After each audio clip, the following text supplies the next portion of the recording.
Liquidity sweep বলতে আসলে আমরা কী বুঝি?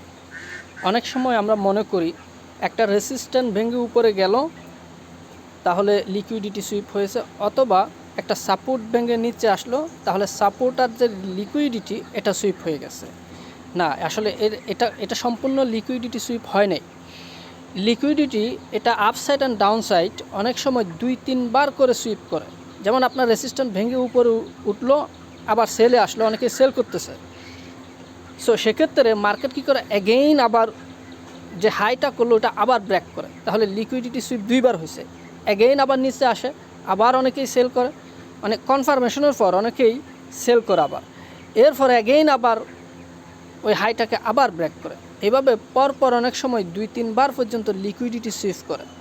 আপনাকে অ্যাটলিস্ট 2 বার হলেও লিকুইডিটি সুইপ করা পর্যন্ত অপেক্ষা করতে হবে, তাহলে আপনার চান্স আছে 90% ওই ট্রেডটা আপনার টার্গেটে যাবে। আদারওয়াইজ আপনার কিন্তু অ্যাসেল হিট হবে, কারণ আপনি মনে করতেছেন লিকুইডিটি সুইপ হয়ে গেছে, এখন তো সেলে আসতে পারি।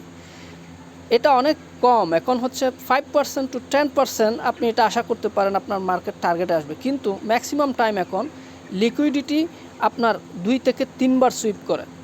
2-3 বার সুইপ করবে, 2-3 বার হাই করবে, হায়ার হাই করবে, এরপর কিন্তু মার্কেট ডাউনে আসে। সো আপনি যদি লিকুইডিটি কনসেপ্টের উপর ট্রেড করে থাকেন, অবশ্যই আপনাকে ওইখানে ধৈর্যের পরিচয় দিতে হবে। কয়েকবার লিকুইডিটি সুইপ হওয়ার পর আপনি সেলে আসতে পারবেন, এবং কয়েকবার লিকুইডিটি সুইপ করার পর আপনি বাইরে যেতে পারবেন। আদারওয়াইজ কিন্তু আপনার অ্যাসেল হিট হয়ে যাবে। তখন আপনি মনে করবেন লিকুইডিটি সুইপ হওয়ার পর আমি বাই কিংবা সেল করলাম, এরপরেও মার্কেট আবার আমার লিকুইডিটি কেন নিল।